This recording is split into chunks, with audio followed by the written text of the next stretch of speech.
Every night, with no warning, the brain switches on a private screening room and plays a feature film nobody asked for. The eyes are closed, the lights are off, there is no projector, no plot, and no consent form.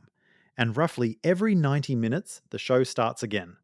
People assume the dream is a message, their own mind finally getting them alone, trying to tell them something about the ex, the deadline, the teeth falling out. So they wake up and squint at it like a horoscope. Here is the unsettling possibility.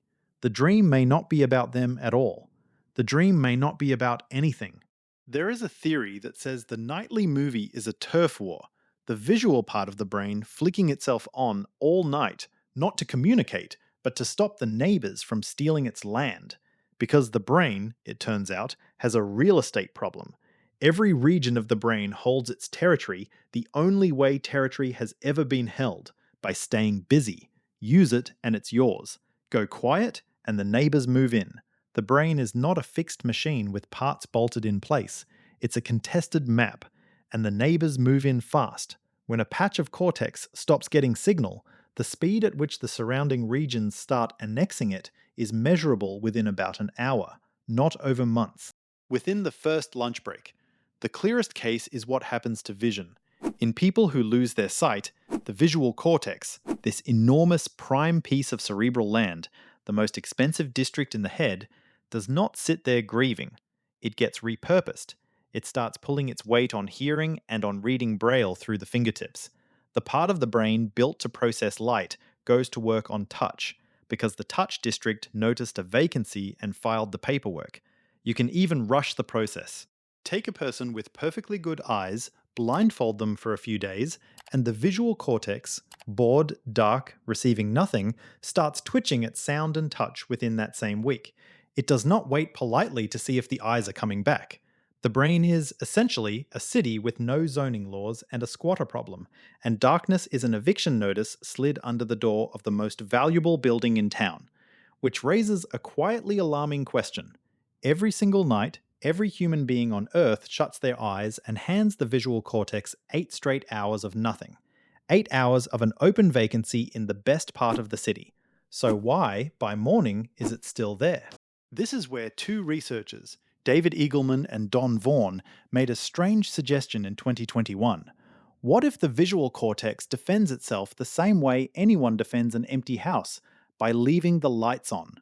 Their idea is called the defensive activation theory, and it is the kind of idea that ruins dreams forever.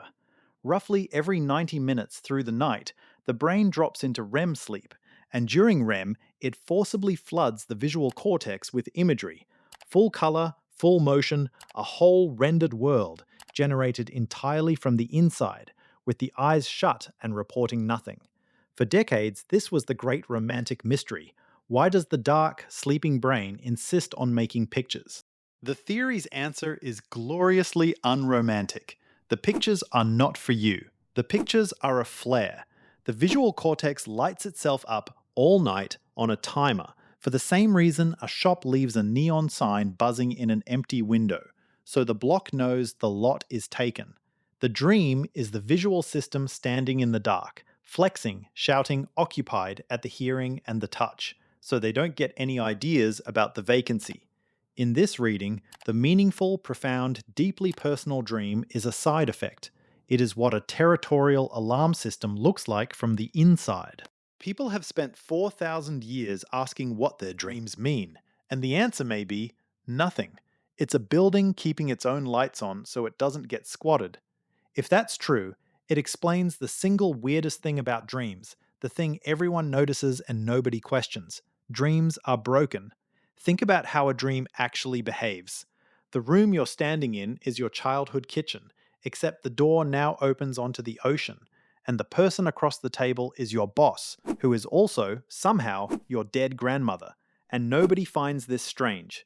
You look away from a wall and look back, and it's a different wall. Faces arrive without features.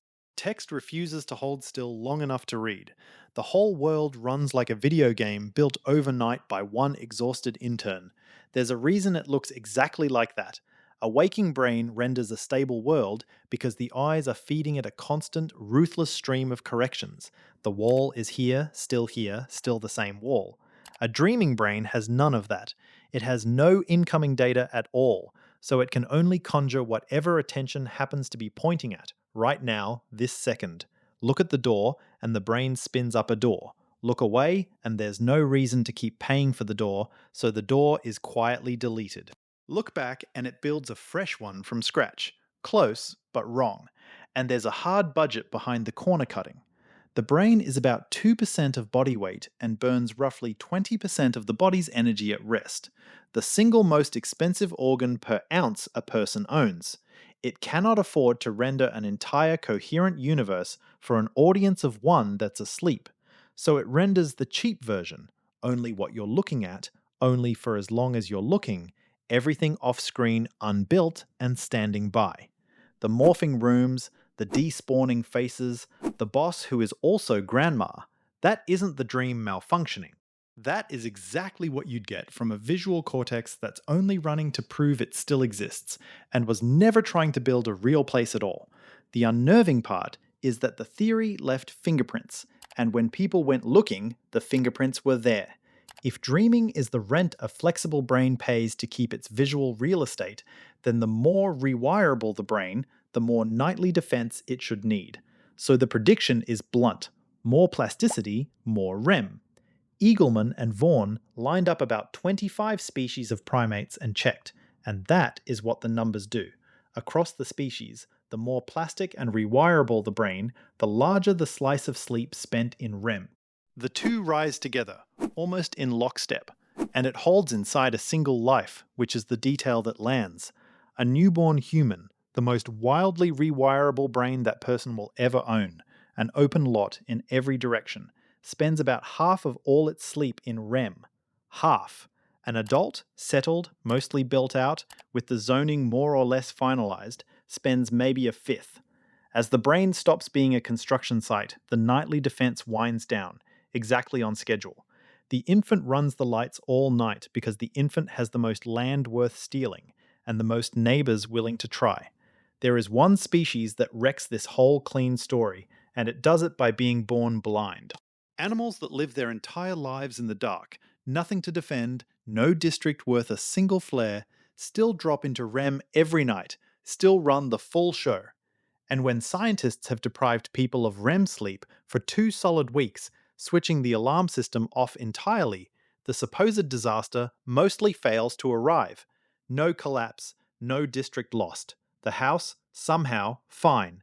So the theory is leading, and the counter-evidence is rude. It might just be wrong, which lands on the genuinely humbling part. Science, the journal, the institution, the whole apparatus of people whose job is knowing things, keeps "Why do we dream?" on its short list of the major unsolved questions.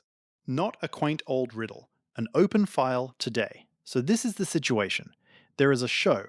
It runs in every human skull, every night, has since before there were humans, and will tonight on schedule, behind your closed eyes. The longest running, best attended, most universal piece of theatre in the history of the planet. Every person who has ever lived bought a ticket. Nobody knows who it's for or why it's playing.